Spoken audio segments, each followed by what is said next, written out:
அப்படிதான் சொல்லுவாங்க மக்கள், தமிழ்நாட்டு மக்கள். 220 சொல்லணுமா?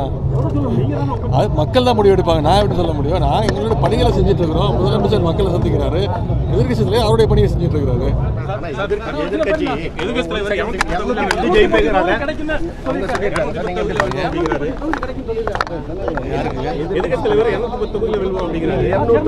அப்படிதான் சொல்லுவாங்க மக்கள், தமிழ்நாட்டு மக்கள்.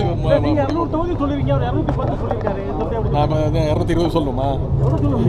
அது மக்கள் தான் முடிவு எடுப்பாங்க. நான் எப்படி சொல்ல முடியும்? நான் எங்களோட பணிகளை செஞ்சுட்டு இருக்கிறோம். முதலமைச்சர் மக்களை சந்திக்கிறாரு, எதிர்கட்சியிலே அவருடைய பணியை செஞ்சுட்டு இருக்கிறாரு. பிளே ஸ்டோர் மற்றும் ஆப் ஸ்டோரில் இருந்து பாலிமர் செயலியை QR கோடு மூலம் பதிவிறக்கம் செய்யுங்கள். செய்திகளை உடனுக்குடன் பெறுங்கள்.